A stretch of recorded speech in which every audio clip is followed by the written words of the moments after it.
Today, we're happy to have Kintronic as our sponsor.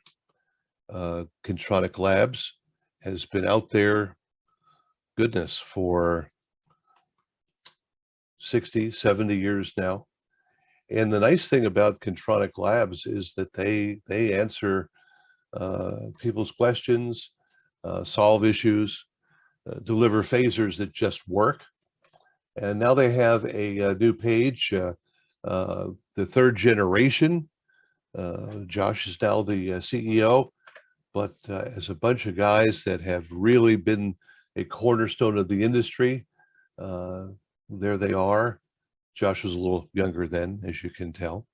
The most recent thing they've done is they put up a page where you can order parts and information without having to wait for the office to open.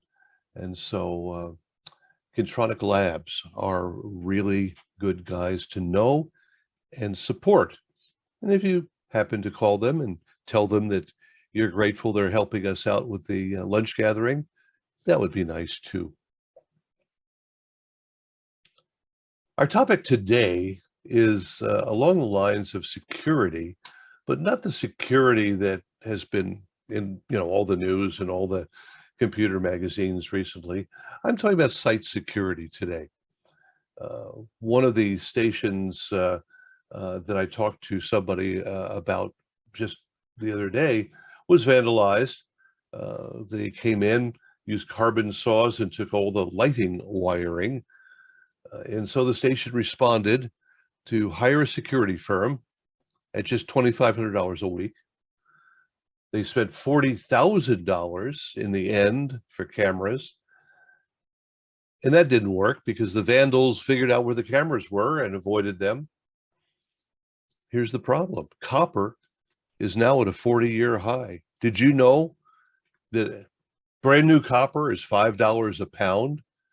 And in some places, even used copper can be had $4.35 a pound. Strap, $40 for a pound when you can get it. Talked to Kevin Kidd yesterday. He's got 2 jobs where he can't get copper products for broadcast use.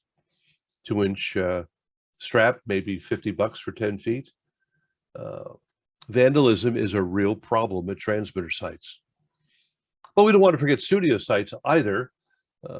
They've changed, haven't they, over the years? I remember when you just walked up to the back door of a radio station, walked in, sat down in the control room and had a chat with the guy that was on the air or the engineer. Today you have to deal with locks, combination locks, back doors, front doors, locked in areas, things like that. We have differences between big cities and small towns and then rural locations. So a question we could address is, how often do you visit a site? Probably fewer times these days than you did in the past. So let's open the floor a little bit. You are invited to comment as we discuss these things. And I don't want to spend a lot of time at the studio. I think I'd like to focus more on the remote areas that often are left alone too much, I believe. And I think you agree with me. But what do you do at the studio? How many of you have everybody come through the front door into a regulated area where they have to be buzzed through further as opposed to coming in the back door? And if you've used the back door, do you prefer a key or a combination lock? Mark? We've got just a little area with a couch in it and some magazines and stuff, and the visitor waits. You can the buzz through is done through the phone system. If you're an employee, the secret number, you just punch it on the phone that's there and get in. But they can't just get in. It stops the honest people. I'm sure somebody with a big hammer could get in, but at least it just slows everybody down. And there's a camera, the receptionist can see who it is and deal with it appropriately. Yeah. Well, I'm sure in the larger markets, it's almost de rigueur. Do any of you still have a situation where people just come in through your front door and can access the control room? Nope, gotta go through that it's a mag secure door, and we also made sure that's on the generator circuit, so it locks when we're on generator. Sure. By the way, press your space bar to speak or alternate A to unlock your microphone. Our studio here, quite a number of years back, we had to resort to locked doors and buzzing people in. Initially, well, it'd be about 12 years ago, our studios were located in North Omaha, which is not really the friendliest place on earth. In fact, we'd come in one morning and found the front window shattered from a bullet that had been shot from the street. Our current location, we still lock the doors. We have cameras all around the outside of the building. We have one camera inside there at the entryway, and that's it there. Do you use bulletproof glass? No, we didn't. We haven't had to go that route. No bars on the windows. Although I've seen a few stations in bigger cities that, they had to put bars on the windows just to keep from being broken into. Transmitter sites, we use cameras at all our sites, which, especially when there's nobody there. They're very valuable. In fact, I've got some of our cameras pulled up right now for some of the sites. Okay. Anyone else want to comment about studios in particular at this point? Well, in New York, everything is locked. Restrooms, if you go into a doctor's office, you have to be buzzed in. At WOR, we had, let's see, for the network, we had a glass door with a magnetic lock. And at the radio station on the floor above was just a door with a receptionist on the other side. I never thought it was terribly secure because it was just regular glass, and I felt kind of sorry for the receptionist. She was a prime target. We actually had someone come in, commit a murder on one of the floors. And it turns out that that person had been in the network office looking for something before. Somebody had let him in. So everything is locked. Security is much, much tighter these days in every place. Tim? Well, a lot of you in New York remember the shootout with Little Kim on the street in front of Hot 97 years ago, and that really changed the security for that radio station, and CBS and everybody else down on Hudson Street really clamped down then. And now it's even more tight that you have to go through, magnetic resonance units. You have to sign in. You have to have somebody, if you're a guest, and I was employed there and I'm still a guest now, you have to have somebody come down and get you. So security certainly changed in New York City and some of the other places. Regarding studios, there've been several studio fires lately. And my only thought is central station fire alarms. I mean, these stations, these studios burn to the ground, and they're off the air. And I'm just wondering if I know that two radio stations I've recently worked on, we've put smoke detectors tied into lots of alarms so that anything happens either in the transmitter sites or in the studio when somebody's not there at night and they're running on automation, and somebody throws something in the trash can and a fire breaks out, they know about it. So that's my only comment regarding that. That's a good point. Good grief, in our days, the old days, the good old days, we used to have somebody in the building all the time. But now fire alarms and things like that are probably really important for security as well as safety.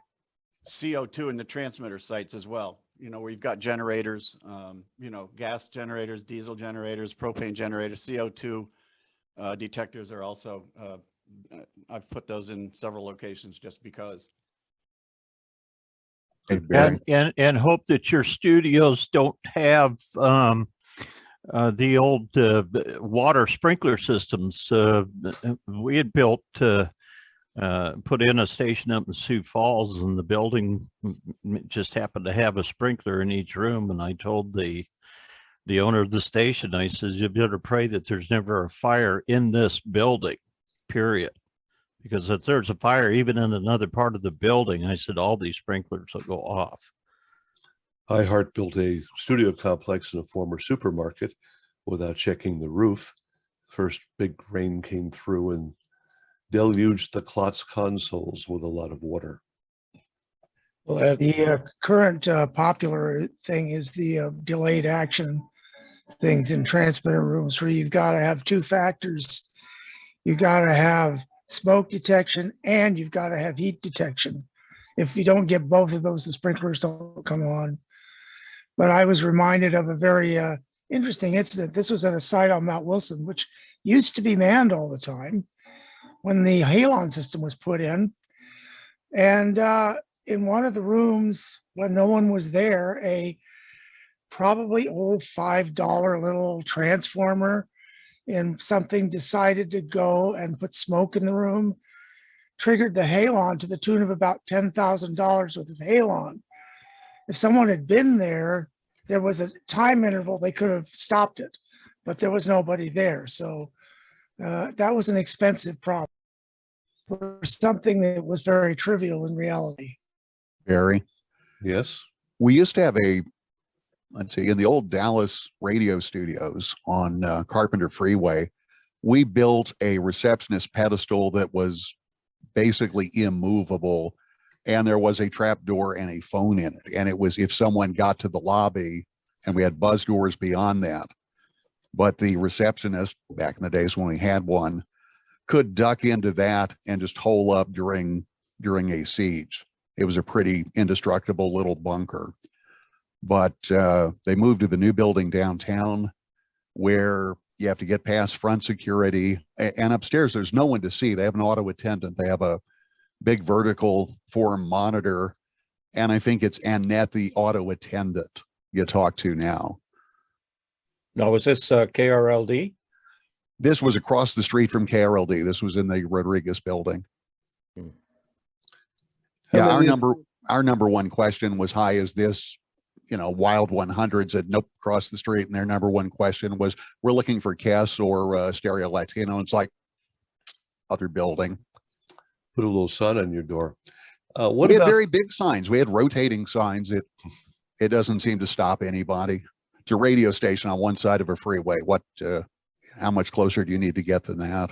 before we leave the studio, how many of you use live security personnel at the door?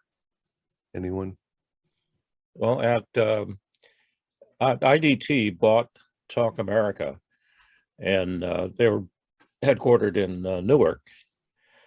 IDT was a major ISP at the time, and there were mainframes and all sorts of very, very valuable computer equipment, and it was protected by halon, and the doors had all sorts of warning signs on them because you had to get out very quickly.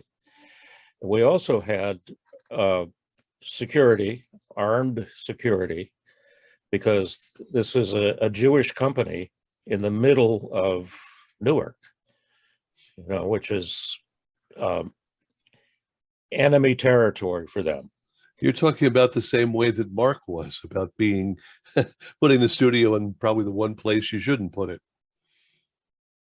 Well, the halon was in the computer room. No, I'm talking about being in Newark.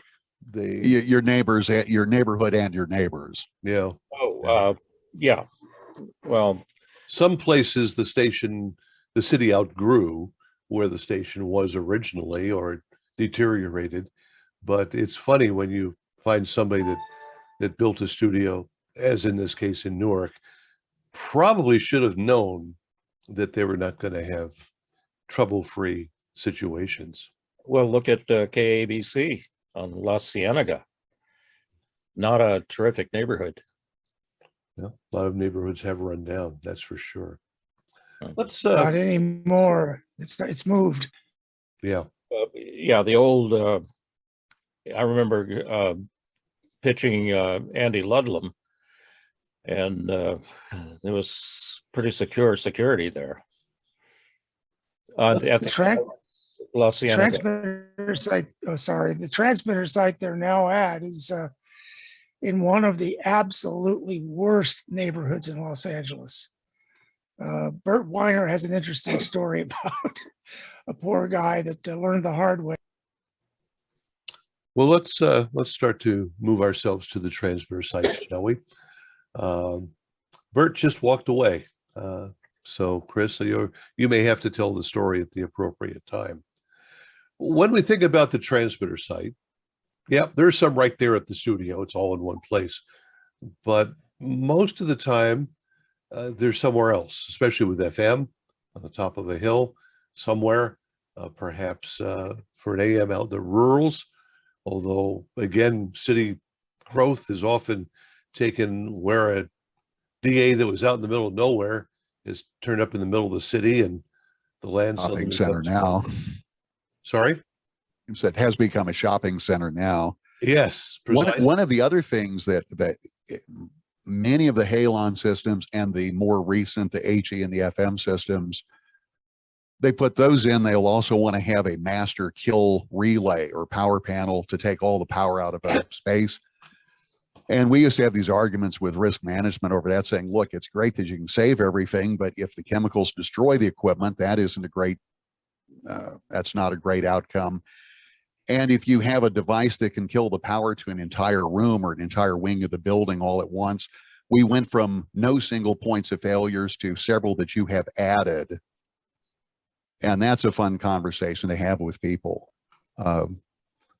Just voting one last thing on studio, even at our smallest stations, we typically put combination locks on the front doors, and you doorbell your way in. Somebody will come in and look through the peephole or look at the cameras. It's just the first simplest little line of defense, but to just have a door that can be kicked open or pried open or just open and someone walk in is kind of a problem. At the various transmitter sites, I prefer combination locks just because I see so many of them and I keep enough keys already. Well, that's one possibility, or you learn to be building master keys. Let's talk about the transmitter. When they are different owners, though, it's hard to put everybody on your master key system. If you're a contractor, that's a toughie. Could be. Okay, transmitter site. Well, at my first station, the one where I remember I sent you that that tower photo. Mm-hmm. It was in a ramshackle old house, and really nothing. I mean, you could probably just lean on the door and get in. And somebody did come in and took a screwdriver to all the meters on the transmitter and came into the studio and destroyed the tone arms on the turntables. We never found out who did it, and I don't think the security was improved. Well, at least they had to change the format. No more music. Went to talk radio.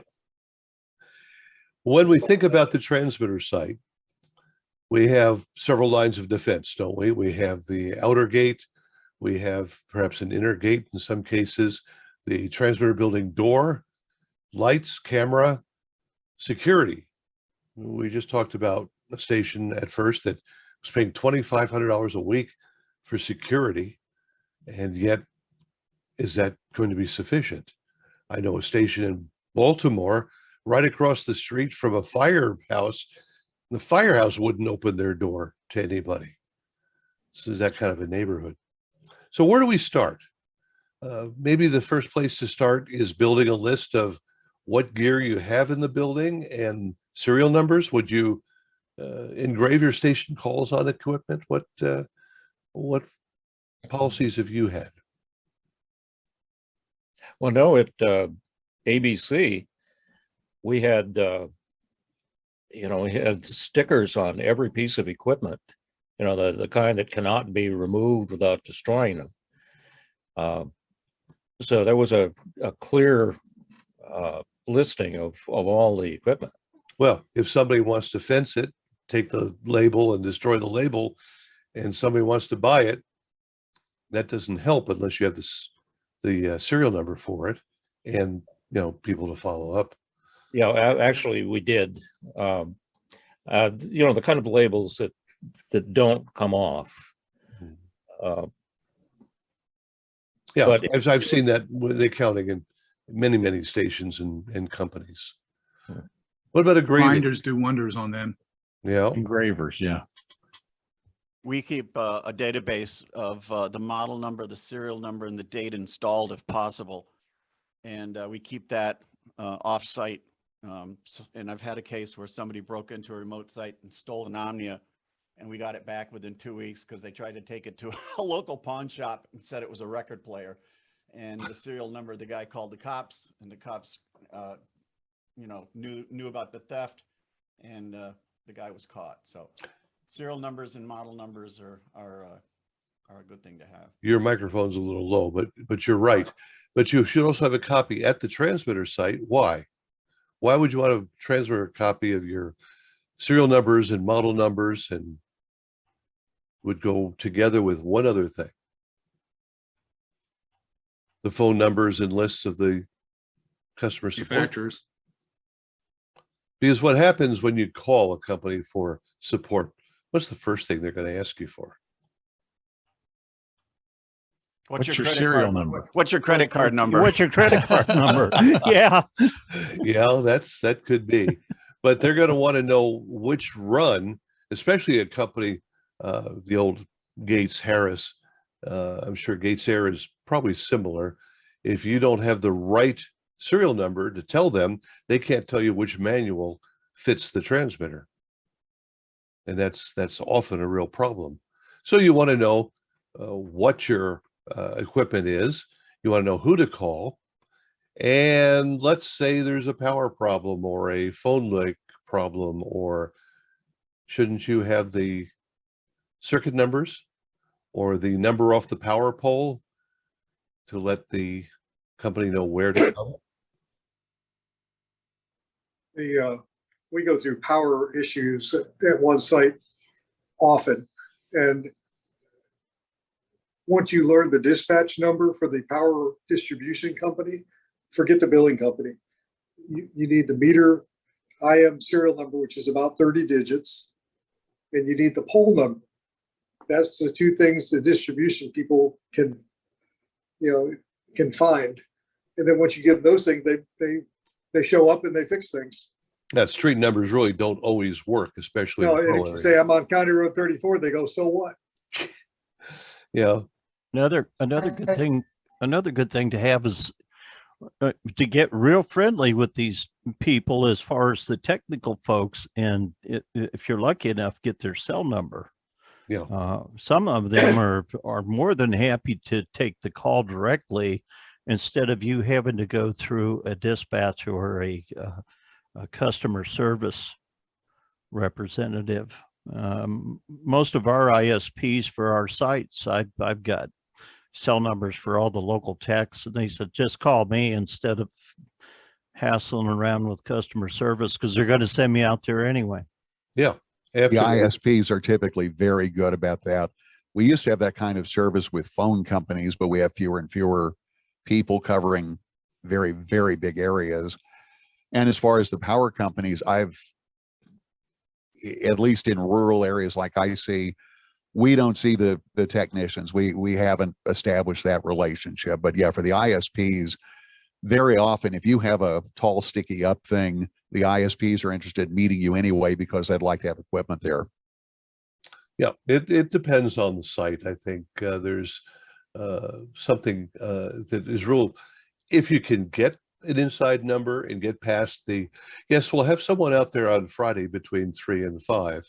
If you can get real supervisory personnel. Sad thing is, of course, that they change and then their number goes to Atlanta or someplace, and and you're sort of done. Bryce, you've got something you wanted to add.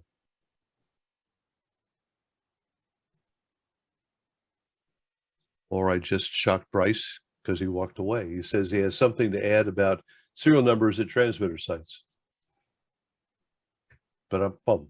Well, it is a good idea to have all that, and I keep pictures that I've taken with my phone, which also shows the date and location of where I took the picture. Pictures. Today we have such a marvelous opportunity to show the equipment, where it's sitting, its condition, things like that. Yeah. Well, it helps after a fire, or if the halon dumps, you can show what it used to look like. Correct. Do you have me now by chance? This is Bryce. Yes. Hi, Bryce. Gotcha. All right. Sorry, I had to set my, I was set on stereo mix. I must have been recording something. I didn't set my mic over to the webcam. I apologize. So I got bit a couple of weeks ago needing a serial number off of a piece of equipment in the rack. And the sticker from Gates Air is on the side of the equipment, and there's just no way to get to it without pulling it. And I ended up taking my camera and luckily was able to get in and just take a quick shot that I was able to retrieve it. But as everybody says, you know, it's invaluable to have them written down somewhere and located where you can easily access them. And then talking about utility, that's going to show up or not. So our utility here in Wichita, they gave me a one sheet that has their contact information, not just for their dispatch, but for their business center, since we're considered a critical account for them. And they have an on-call manager that you can get a hold of after hours. And then I also have a local representative with their cell phone number. So it's something that if you haven't considered reaching out to your utilities to see if they've got somebody that is your rep that you can develop a relationship with. And this has proven invaluable when I've needed just information like, when is this going to get fixed? Or are you aware of this? Or I need some kind of context that will help me realize how long I'm going to need to keep an eye on generator and if I'm going to need to refuel. So those are a few things that I've learned along the way. Excellent points. I remember one incident where a power went down, power pole was hit, and the crew was out there, 4 trucks and 6 people, and nothing was happening. I walked out and said, "What's going on?" Well, our supervisor, our foreman, is at a meeting and we have to wait for him to get here. If you have yeah, I wanted to add to Bryce, you know, in regards to serial numbers on equipment. When you put in a new piece of equipment in the rack, do make sure you get a picture of the serial number, especially if the tag, the manufacturer's tag is on the bottom or the top or even the side, because once you get it buried inside the rack, you may not see that number ever again. Yeah, that's true. That's true. Cell Well- phones are wonderful for taking pictures of stickers that are in the raw, either on the bottom or the side of things that are in the rack. Well, And while you're doing that, even though it has nothing to do with security, but it would help you in the long run, if there's a printout of the MAC address and you can record what IP address you're at, you'll be thankful later on that you have all of that information, keeping it all in one database. literally, the more information you collect on what's in the building, the better off you're going to be. The more you're going to be able to handle problems and not, it's just like manuals. You know, we talked in our maintenance discussion some weeks ago, you want to have information there. You want to have the manuals, you want to have circuit, the schematics. When you're talking to somebody that's trying to do support, and all you can say is, yeah, it's in the rack there, it doesn't really get much done very well. And Barry, the other thing on there besides the MAC address, a lot of pieces of equipment will say version 1 or version 2. Those version numbers help you because otherwise they will bite you in the ass in the wrong time. And that time is usually early in the AM and you don't want to deal with that.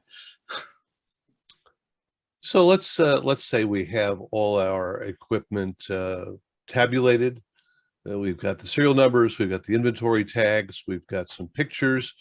So we've got pretty much a good idea of what's in the building. Now, where do we go from there? I think I was going to say, don't overlook your HVAC system. We actually had an attempted break-in where they went in through the air ducts. Fortunately, they found out that the ducts downstream were too narrow. So all they actually did was destroy the backdraft shutter system on the ducts that they crawled in through. But that's an entry point, and you should. yeah, now you're out, let's say, for the sake of discussion right now, you're out in your rural areas, and you already know that if you call the police or the sheriff's department, no one will show up for probably what, 20, 30 minutes, maybe longer, unless you say there's a dead body there, in which case they'll hurry out. I know guys. Officer down gets them out a lot quicker too. Yeah, and they get a little angry when they come to find out that you've manufactured this, but sometimes that's what it takes if you've got people on the property, and especially if you're not there. Now, obviously, there are two choices: one, to hire a security company, and even that's two choices. You can have live people, or you can have them monitoring with their systems, or you can put cameras up yourself. I think the general response that I get when I talk to different people is you start with a security company. Whether you end up using them or not, you start with a security company to come and give you some recommendations. Maybe your air conditioning is too easy to break into the building through. Maybe there are windows that were fine 30 years ago when the studio was there, but they're just an easy way for the vandals to break in now. Maybe there's something else, a door that's showing signs of weathering and can be kicked in rather easily. The problem when you're out in the middle of nowhere, whether it be on the top of a mountain or out in the rurals, is that it's hard to have eyes on it, because how many stations, unless you're in New York or even LA, want to hire somebody for $3-4 grand a week just to sit there at the transmitter? It didn't work. The 1540 in LA, they used to climb up over the mountain. It was sitting on some hills, and they were redoing the copper, the ground system. And while they were working on one part of it, the other part was being stolen again. And that was with security on site. I was going to comment on, in regards to the door on the transmitter building. On a couple of ours, I've got just magnetic switches that I've got run into contacts on the remote control. So when the door opens, I'll get an alarm, tell me somebody's in. Should there be a proximity light on the door to a transmitter building? Now, we have a site here in Tucson where they have a fight with the local homeowners association, and they have the light on an actual timer. You have to turn the timer on, and if it's left on overnight, somebody shoots it out. Well, my cameras have motion sensors too that I set. So I like lights, but not right by the door so the bugs don't get in. Yeah.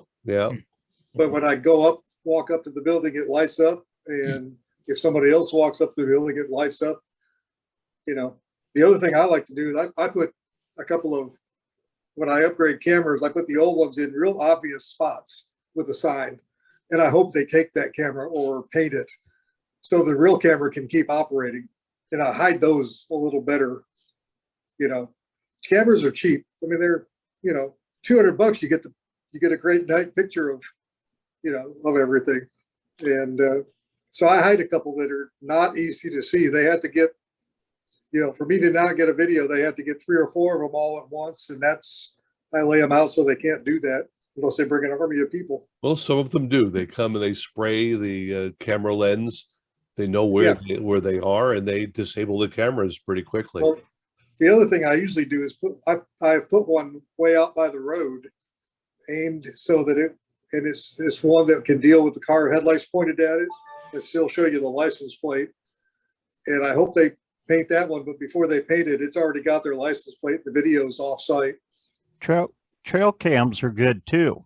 Yeah, they Yeah, don't send anything anywhere, but they work, and you can hide them real easy. Right. One of our sites, we have a trail cam set up so it will take a picture of whoever turns in the driveway. Yeah, of course, the only trouble with those is if they can get to it, they can just, damage it. But yeah. Well, if you hide it well, they won't. Yeah. Well, that's my idea with one out by the fence post. It's right there, and there's a sign, but by the time they read the sign, they've already got their license number. That's all that's for, is only to get the license number. Is there anyone relying on security company totally? You can't get them. You can't afford to pay somebody to sit there 24/7. Well, for them to put their own cameras in or their own proximity sensors and then react. A lot of money. Has anybody had any luck with the services provided by Ring? Bad luck. Please elaborate. Okay. Good afternoon, gentlemen. Dave Curry. I'm the engineer for 3 Christian radio stations in Ontario, and I'm also the owner of a security alarm company. And I've been in both businesses for probably close to 50 years, and a little bit of experience on both, enough to be dangerous probably. But my alarm company, I've got about 85 employees. We monitor over 50,000 accounts in 2 central stations in Ontario. And we do many $1 million worth of business every year in security. And couple of comments I'd like to throw forth. Any wireless stuff that you may think about employing around the transmitter site, be careful, because you could be into desensing with high RF and render your detection devices useless. So if you're thinking about doing any wireless stuff, test it first, test it well before you install it as a permanent installation. My opinion, and I make a lot of money out of selling cameras. Cameras tell you what's happened in most cases, doesn't prevent what's going to happen. Now, obviously, if you can get video of license plates and that sort of thing, that's great.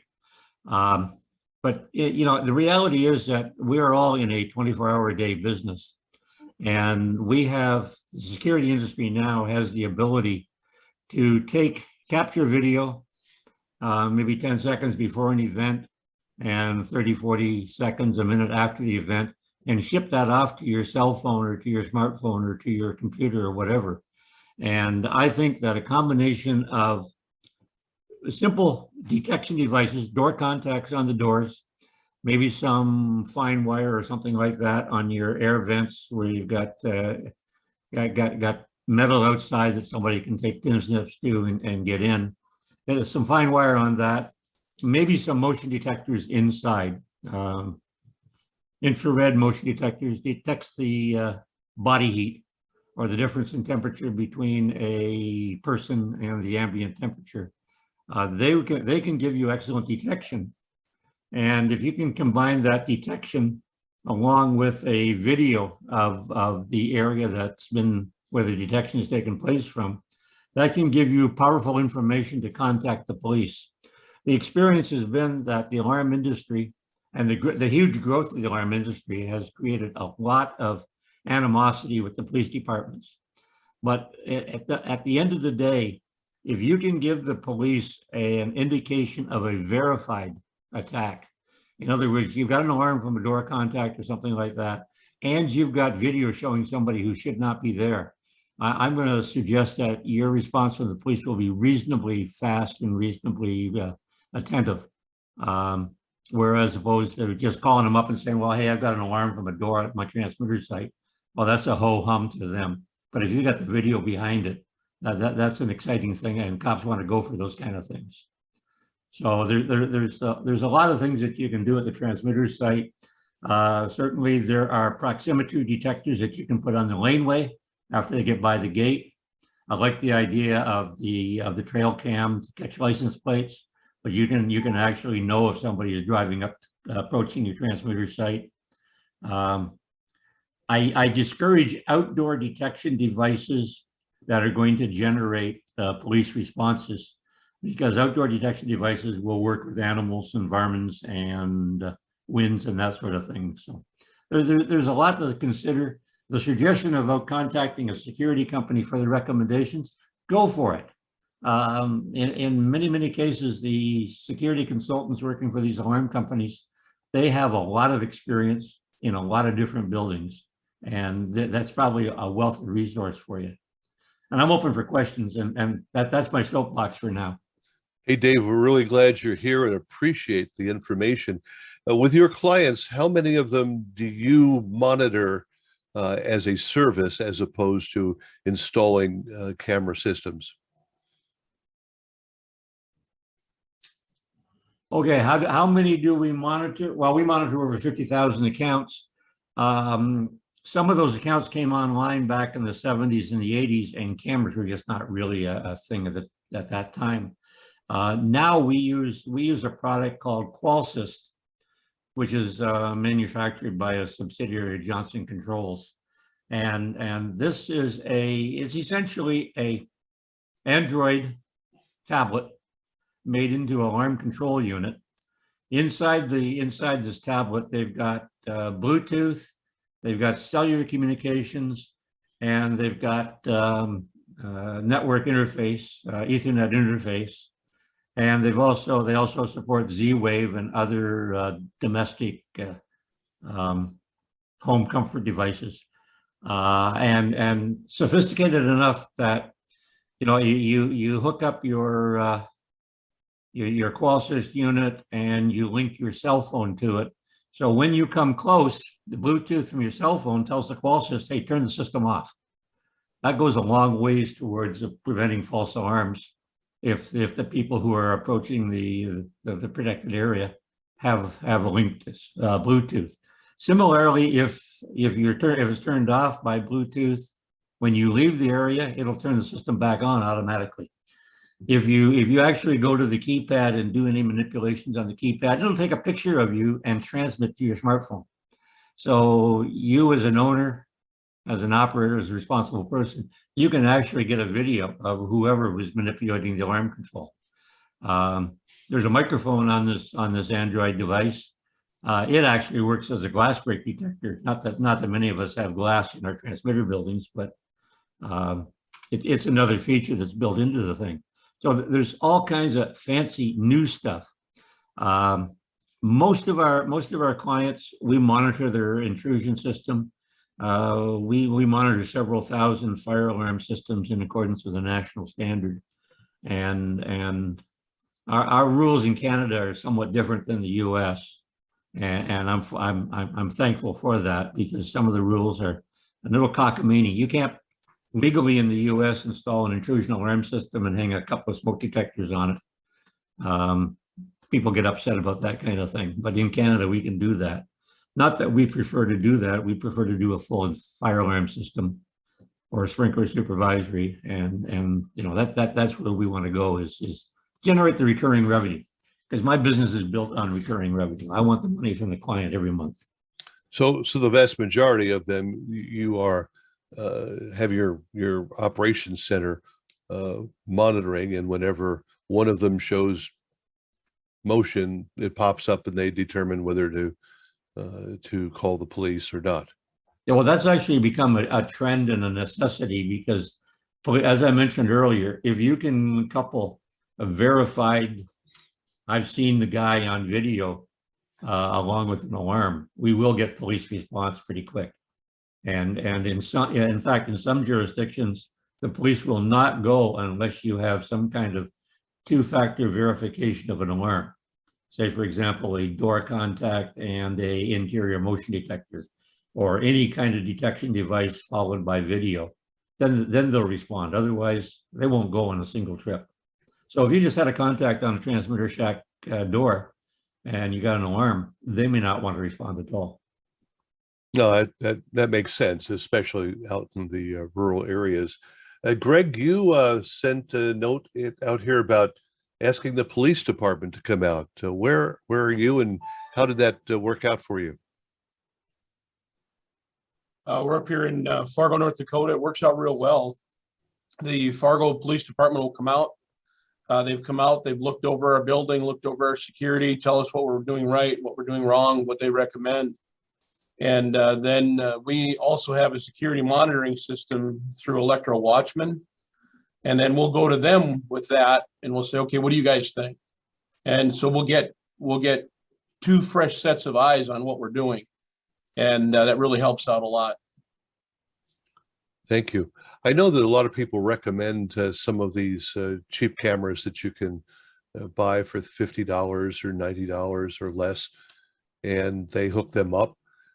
Dave, in your experience now, this Qualsys, is this an expensive system for someone to install, or is this something that would make a lot of sense? Because you mentioned being a part of a tablet, an Android tablet. It would seem to me that one of the first things vandals would do would be to take the tablet with them. Yeah. It's not the cheapest system on the market, but I think it's one of the most versatile systems that are available. I mean, the reality is you can go and find a Honeywell, now they call it Residio, a Honeywell alarm panel for something in the neighborhood of $100 or less, including the keypad.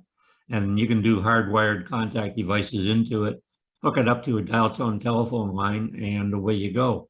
Or for a little bit more money, you can get a cellular transmitter unit or a combination cell and IP transmitter unit. So my recommendation would be, if you want to do something like that, transmit over IP, because most of us have internet at our transmitter sites. It doesn't take much bandwidth. It's very unobtrusive on your network, and it gives you good, reliable communications. And the Qualsys will do that. It'll transmit cell and IP, or it'll link to a Wi-Fi. If you've got Wi-Fi there, you don't even have to do any connections to the outside the unit. Just log it on to your Wi-Fi and away it goes. So there's all kinds of different options available. I look at the age of some of us guys here, and it's not beyond the realm that you could build your own alarm system from scratch if you wanted to, which is actually how I got started in the business back in about 1962. A friend of mine asked me to build him an alarm system, so I built one from scratch, installed it in his business, and hooked it into the police department and caught burglars. And that's what caught me into the alarm business. Just a little aside. It's worked out nicely. That's very good. That's very good. I think, if I'm interpreting what you're telling me, is it's a combination here of having a system that knows what to look for and gets the video off-site as quickly as possible. Oh yeah, definitely. If you can get the video off-site into your hands, and then you know exactly what kind of situation you're into, and like I say, if you can tell the police that you've got video of somebody there who shouldn't be there, the chances of a response are significantly better than if you just say, hey, I got to ignore contact. Yeah, because they don't know if they're going to still be there after they make the trip out. It was mentioned that some of the doorbell cameras like Ring and Nest and some others, Nui, I've seen 4 or 5 of them. Getting information from some of these companies is not quite as easy as finding how you can buy them. The problem I find with the Ring is twofold. If you get the battery version, the batteries tend to run out anywhere from 2 months to 3 months, and you have to recharge or replace the battery. And the other thing is that most of the time that I've had an alert from the doorbell camera on my system, it does not always work that I punch the little icon on the phone. Sometimes it will connect up to Ring. Sometimes it'll take a long time to do so. And as a result, yeah, it's sort of half and half. I can see what's going on in my mother's apartment, for instance, half the time, and the other half it tells me to check back later. There's been a toy. Go ahead. Ring is really a toy as far as that goes. It's a false security, And I think what we're talking about is a different level. Yeah. I think one of the things that you need to be aware of with Ring and some of these other ones that use wireless communications, they can be easily circumvented by some kind of local RF generator running around 300, 309 megahertz. You can overpower them, swamp them, desensitize the receiver, and signals just don't get from the transmitter to the alarm receiver. Jamming, yeah. Yep. Now, what's going to happen? There are a lot of these systems that are using 3G cellular. What's going to happen by the end of the year when that's all phased out? Well, they're going to be dead in the water unless there's some kind of an upgrade to them. We pioneered the cellular communications in Canada when we were on the old analog AMPS network, and we're now we still have 2G working, but we've been told it's going to be phased out. 3G is going to go probably within 1.5 years to 2 years in Canada. And I think 3G in the States is gone at the end of this year, perhaps. And if you don't have upgradable equipment, and there's not a lot of it, you're dead in the water if you're on a 3G when it goes. We've had an upgrade to replace that 3G for a Generac system at one of our sites since November, and it still isn't in. And as of April 1st, we'll be on our own.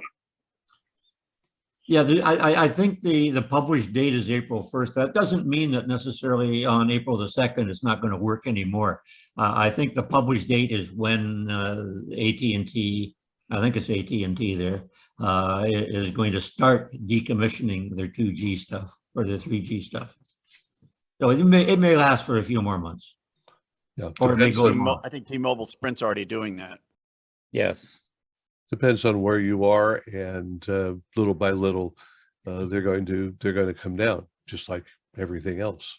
I would suggest in the more heavily populated areas, you're going to see the 3G go pretty quick because they want to get equipment up on 5G or LTE. I live in the Dallas-Fort Worth area, and they've already called me and swapped out my unit. They wanted $99 to do it, and I said, "Look, I've been a customer a long time, and I didn't pay for this in the beginning." And he came back and he said, "No charge." And within a week, they were in and swapped it out. Said what, ADT? Oh, yes. Keep the customer, make them happy one way or the other. Yeah. Johnny, was that ADT? No, it was, I have a different company here that does that, but the cellular device was on AT&T. Ah, okay. That's another thing about the Qualsys that'll work on just about any carrier system now. Yeah, we're using Josh Bone's system on the AT&T first responder network at a site because there's no internet, there's no RFSTL, there's just nothing. But AT&T is sitting there with a nice 4-bar cellular, so we use that. Josh's box on a couple of sites works out great.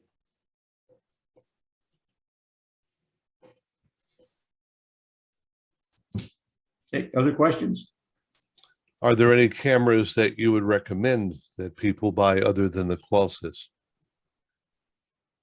Now, understand the Qualsys is really not a camera. It's a camera as part of the function of the Android device. But no, there's all kinds of cameras available on the market. If you go Amazon, you can find all kinds of cameras. My suggestion now would be go for an IP-based camera rather than an analog camera. You can get analog cameras, you can get analog DVRs, which you can connect to a network and access them remotely. Typically, you believe in the wired, not the wireless. Wherever possible. And you know, for a long time, I resisted doing wireless alarm detection equipment. Now we've moved into the realm of doing the wireless because of the fact that A, copper has gone up so high in price, and B, the technology for wireless has improved significantly.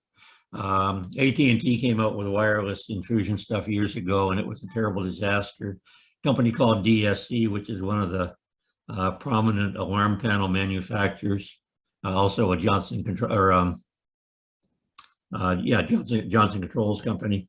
They went through four different iterations of wireless. Now they have something that's solid and reliable.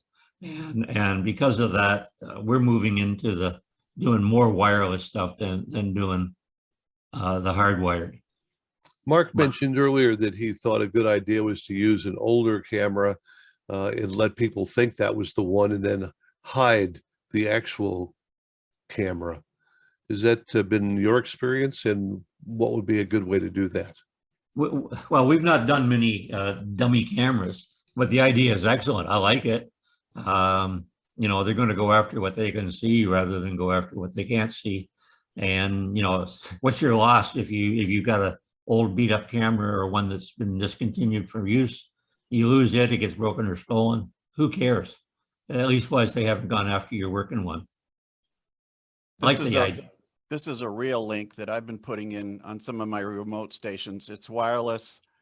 It's got an SD card in it. It's like $100. I have 3 of these at my home.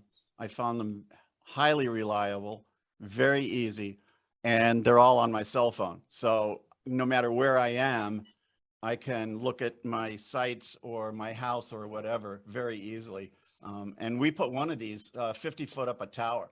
No one's going to climb up there and knock that camera out. And that just sees the whole site. And with the motion detection software in it, it sends me an email and a picture of who's at the site. It's very cool. That's cool. Not very expensive. Yeah. The only problem, the only problem with that one there up on top of it is that if it does lose a connection, you know, then you got to look at almost a tower crew to come and give it back.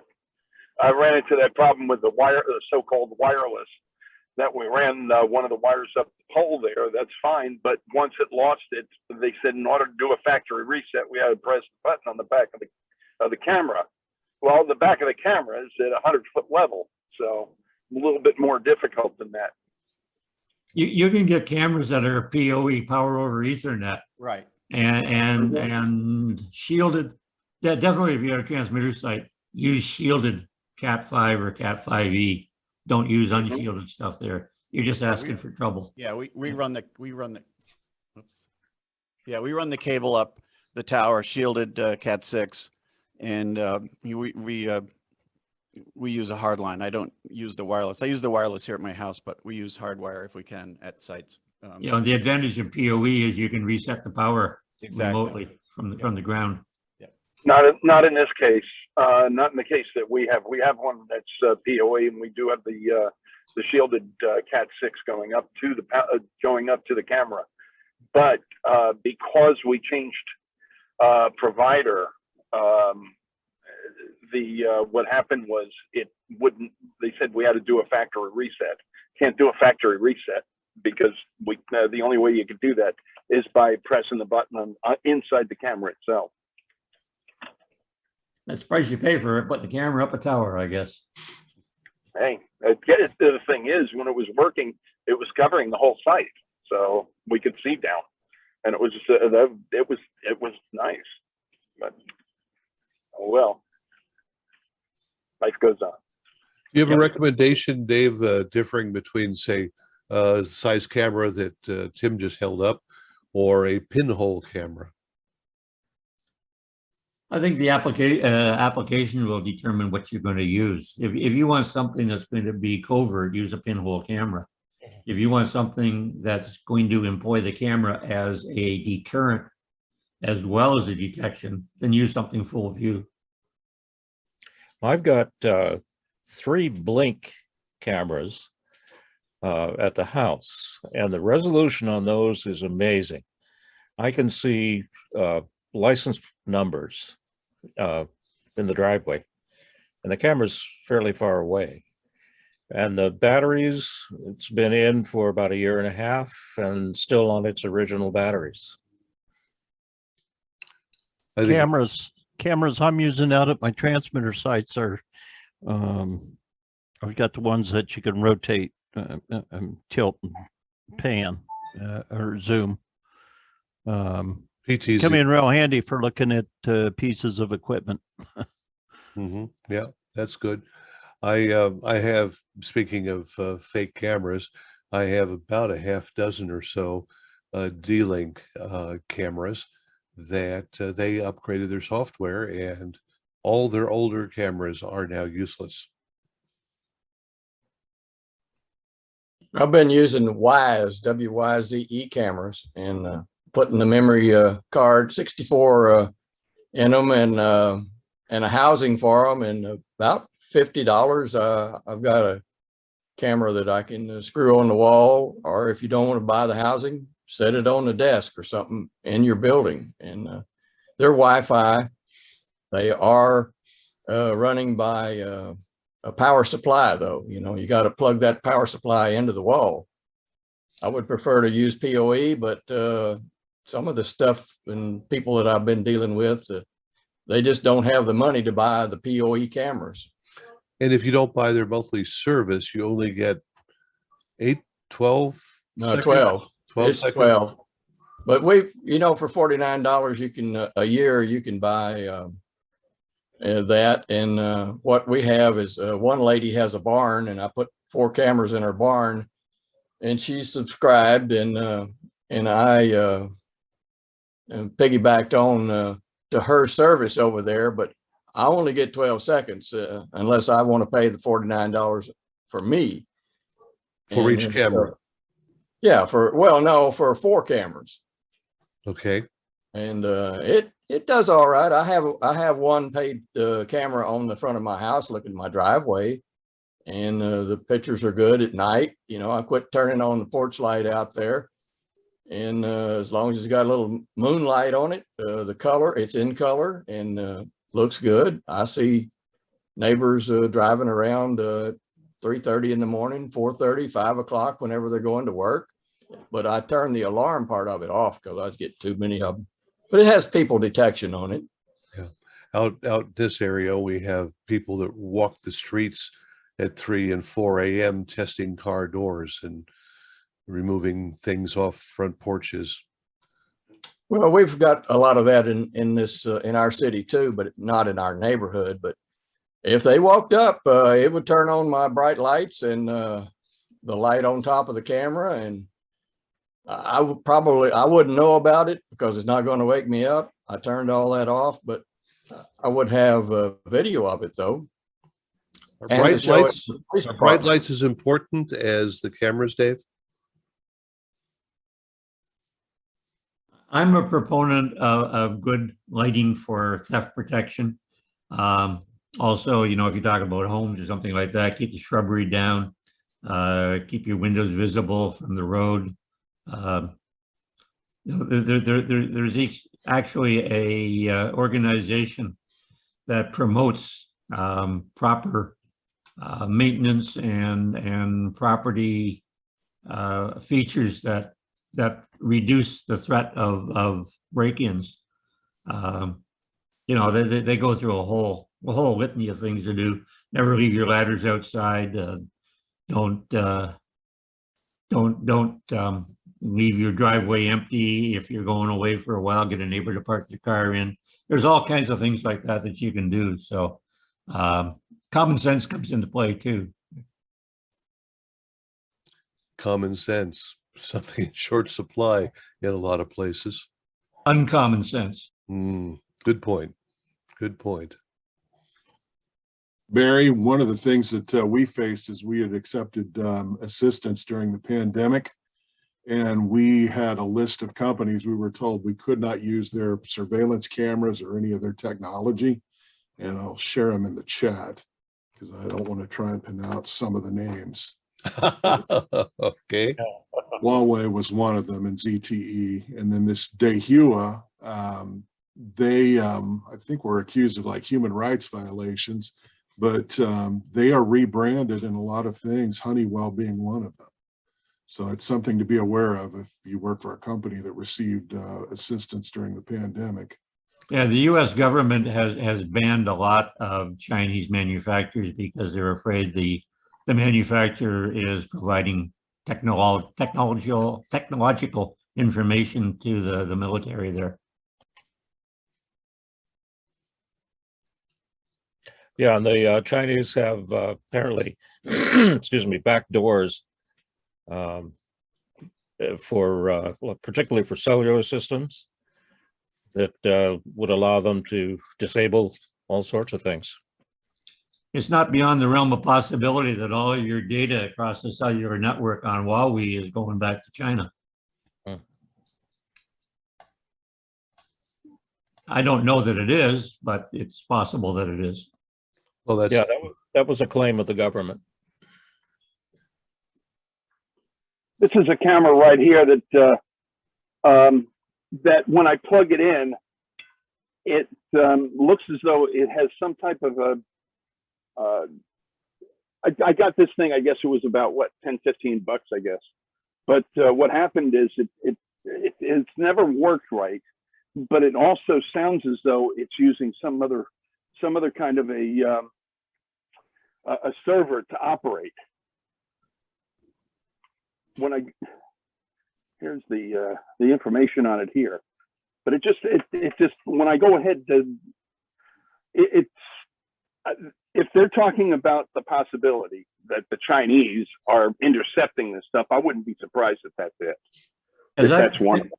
Has that got a MAC address on it?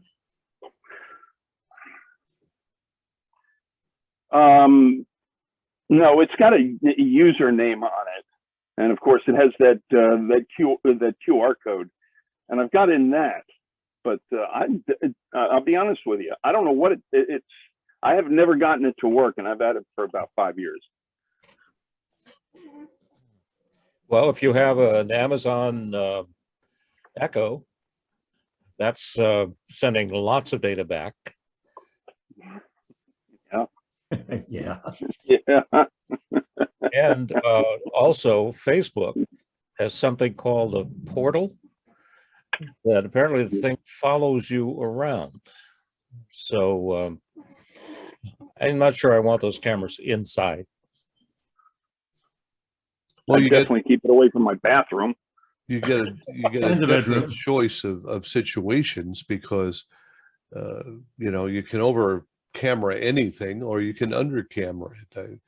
Again, the incident that I mentioned at the top where a site was invaded and they came in and chopped out the wiring that they wanted, that they knew where the light was, they knew where the camera was, and they came in behind it, disabled it, and went on their way.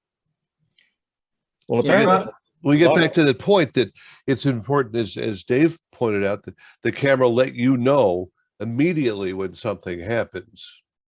I shouldn't have to say it to this group, but I will anyhow. If you're doing anything in the way of cameras on a network, make sure you change the password from the default. Otherwise, you could have an open door for anybody to get in and take a look-see. That's what has been happening. People have the cameras inside, and then they get broken into because people know what's inside because of the cameras. Well, admin is a good password. Password. 1, 2, 3, 4, 5, 6.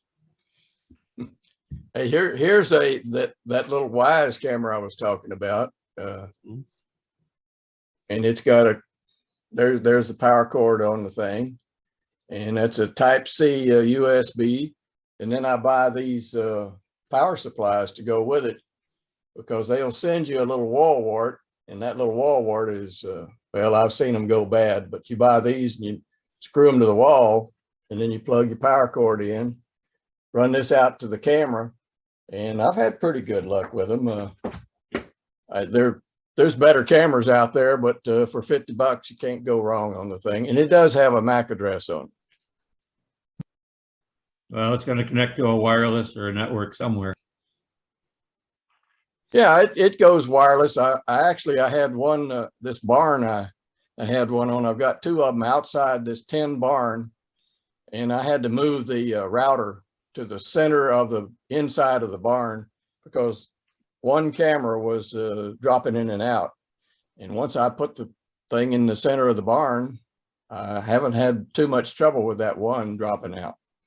And I don't like people using these batteries on the Ring or on their cameras.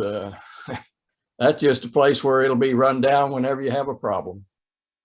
That would be Murphy's Law, right? Exactly.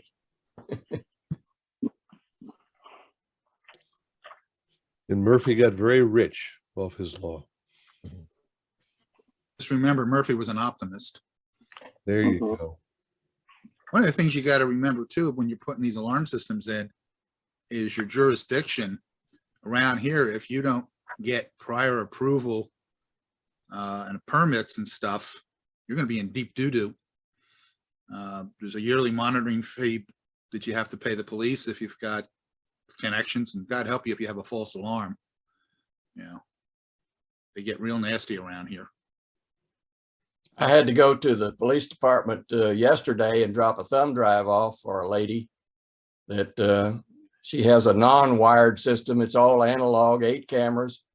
They called and said somebody was out back at the apartments, and what did your camera see? And I went over there and I got midnight to 5 a.m. and recorded 3 files, took it to them. I never saw anybody on the camera, but hey, here's what our camera saw. It's kind of a pain to do that, but I felt like it needed to be done. Well, that all builds into the level of security that each and every site can handle. And, you know, like everything else, you can end up with a great system that doesn't work when you need it to work.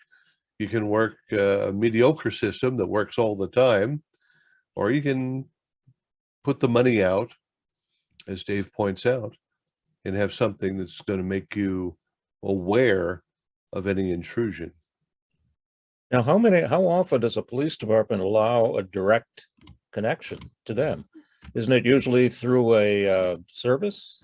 It's almost always got to be a third party. There may be the odd police department somewhere that still takes alarms, but they're becoming fewer and further between all the time. There used to be a lot of things, especially for the elderly, that would dial out should there be a problem. And often the default to dial out was 911, which of course, the first time they're not going to be a problem. The 12th time they're going to be very unhappy. Well, I have an Apple Watch that has fall detection on it. And somebody pulled out in front of me and I hit the horn very hard. And all of a sudden I hear a voice coming from my arm. It had called 911 and they call me back. Be careful. Many areas have bylaws or laws that say you cannot call 911 with an automatic dialing device. Probably for just those reasons. Oh yeah, they got flooded with them when they first came out. Dave, if somebody wanted to put a system together for their transmitter site, let's say, would they be able to give you a call and buy cameras from you, or would you not want to deal with American guys, or have recommendations? I have no problem dealing with American guys, but the fact of the matter is that it probably would cost more to buy through me than what you could find in your own country there. And I don't think there's any other Canadians on this group right now. So, but if there is a Canadian, sure, I'll work with them, but it would not be to your advantage to buy through me. Sure, I don't mind talking to somebody. Email is dave@damar.net, DAVE@DAMAR.net. That's pretty good, pretty simple. Yep. Appreciate that. Or if you want to go visit my website, www.damar.net will work.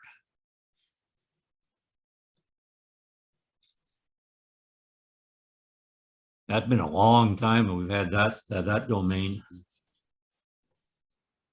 since day one of the internet, I think, or day two maybe. Well, that's good. That's good. Well, I guess I could ask this question. Anybody have a horror story they want to share, or a successful story where they have gotten past a problem?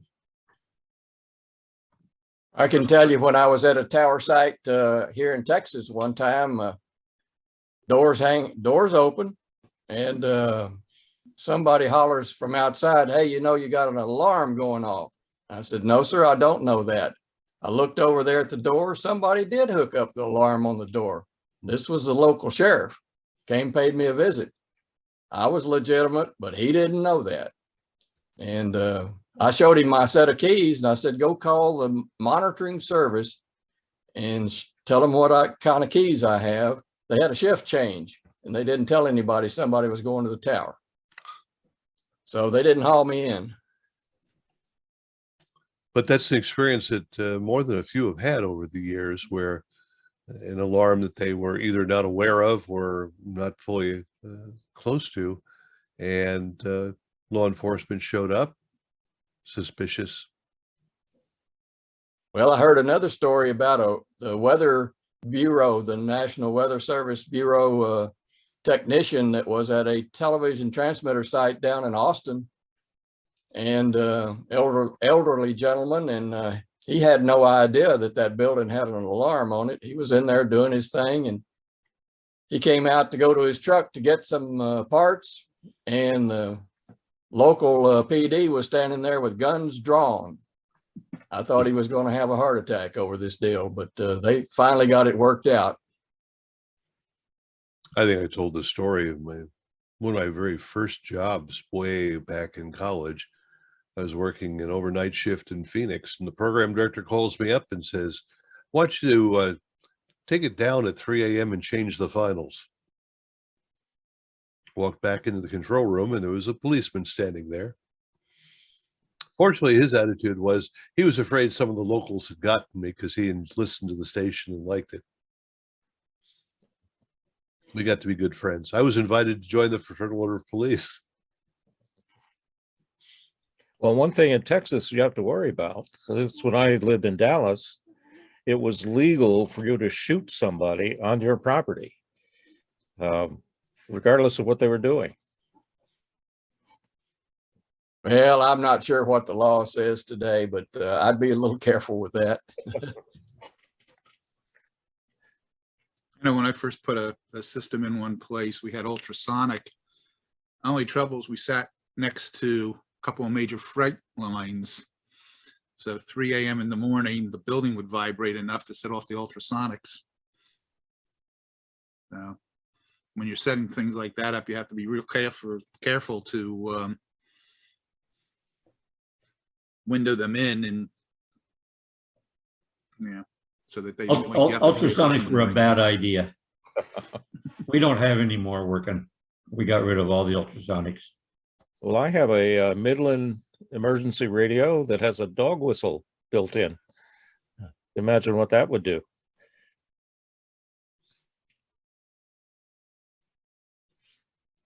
It would bring up Jeff Adams, apparently. Well, the theory is that if you're lost, you set that thing off and the dog will find you. Or any other animal that can hear that whistle. No, cats don't rescue much. If you're in the woods, bear. Well, the small cats don't. Speaking of rescued, is everybody aware of the what 3 words routine? If you're not, Google it. Geographic coordinates, you mean? Yeah. Geographic coordinates cut down to 3 words. Stunning. Yep.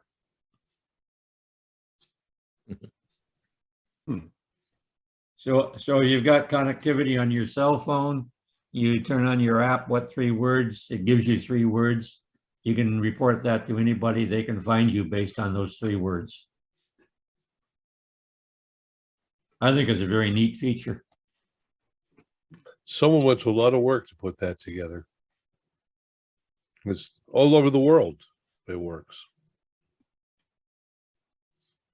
In the domain of unintended consequences, when we installed a new phone system, this relates to 911 service, but the installers were very proud of this feature they programmed into the switch where somebody pick up an extension and just dial 911, and it would go ahead and dial 911 without the need of the 9 to dial an outside line first. And it sounded good on paper, but about the second time there was a false call to 911, I did digging and I figured out what it was. Anyway, I turned the feature off because what was happening was the sales guys would be going down their contact lists. See, I'm going to call Joe Doe, and let's see, I got to dial 911. Let's see, what's this number again? 1877. It happened more than once, so that's unintended consequences. That's why a lot of hotels and one of our offices in television, you dial 8 to get an outside line. That was the reason, exactly.